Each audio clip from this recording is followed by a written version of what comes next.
We are sweaty and gross, but friends, we got it done. It is the final push before school starts. Students arrive in just 1 week, and I finally have my classroom all together, and I am going to show you the last two zones we had to set up. That was independent work and student instruction zones. Here we go. I have so many different learners in my K-1-2 classroom. So many different learners. I have learners who can do whole group. I have learners who need small group and one-to-one. I have students who only need one-to-one.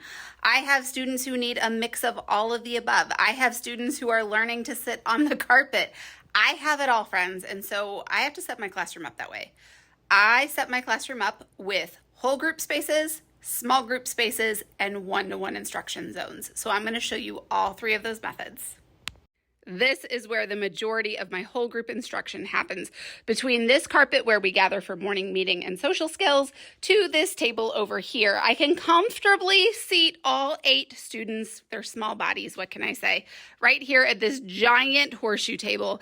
The teacher chair in the middle can be moved, and we can actually fit 2 students on either end, and it works really, really well, and I can have assistants here too, if we all need to fit at one spot. But the carpet, that's my main source of whole group, location. If we're going to have a spot where we all come together for instruction, it's at the carpet so we can see the Promethean board. If we need to, though, we have a spot to be able to sit at the table and then copy from the board. Small group, I have 2 small group tables. I have a table right here. I have a table right over here that I mainly use for assessment, but I will use for small groups and also centers. When I run centers, I have 3 centers. I have a math center, a reading center, and a fine motor or art center. So this is 1 center. This is 2 centers, and because my classroom's not huge, we use the horseshoe table as a center. You have to think flexibly in your classroom about how your spaces can be used in more than one way. And so we use our horseshoe table all the time for all different things, including independent work. If I've got a bunch of students doing independent work, I'll pull kids over here and they'll do independent work over here.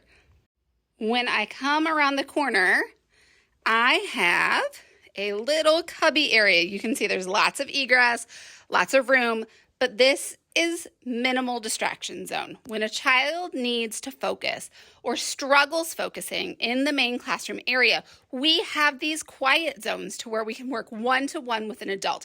If a child needs direct instruction, this tends to be where we start, especially for students who have not been successful in the classroom environment before. This really kind of removes all of those distractors. It removes, the visuals of the other kids or the adults that walk in and out of your classroom. And these are super simple. We actually have a video on how to make these. These are 2x4s and a sheet of wainscoting. And then we just put a 2x4 down on the bottom and some brackets to hold it together. Voila, you have a divider. And we just painted these and they're good to go. When a student is in here, most of the time an adult is in here with them instructing the student, unless they're doing independent type work. So this is really that direct instruction zone or a student who needs intense one-on-one learning environment with a lot of distractions reduced. And then not only do I have one of those, but I have another one over here. As you can see, lots of egress. And if I come around the corner, guess what? I've got one more over here. So I actually have 3 of those zones in my classroom outside of my tables. My independent work shelf is coming along nicely. I did an entire video on how I set up independent work. I have a little desk right over here, and I've got a shelf right over here that is color-coded. If you are looking to start independent work and you've got really early learners, I'm talking like preschool, kindergarten, color coding is the way to go. I've got a whole video on how I set this up and what I do in my classroom to make it functional, and we will tag that below. But my independent work is set up and ready to go. I have 3 different items on my independent work shelf. Depending on the student, these vary greatly, but just in general, I have task cards, I have adapted books and file folders, and then I have a reinforcement item down at the bottom. So once students finish their work, they have automatic reinforcement that they have chosen. So there you go. Classroom set up. Next, paperwork. I am working on setting up our curriculum for the year. I use the Autism Helper's Level Daily Curriculum. It is so good, saves me so much time every single year.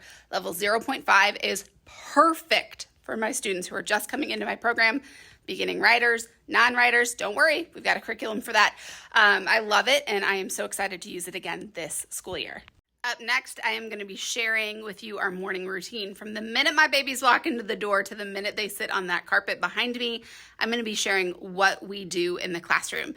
Everything from unpacking their backpack to morning work to what our morning meeting looks like. And I'm so excited about that. It's one of my favorite parts of the day because we all get to be together. When you run a classroom that is multi-grade, it is really hard to get all your learners in one space at one time. And this is one time that we all get to come together as a classroom family. And I cherish that time together with my students and my assistants. And it makes such a difference to be able to build our team and create that classroom family environment. So I'm going to be sharing that with you soon. Happy back to school season. If you've got any questions, be sure to drop them in the comments below. I'd be happy to answer.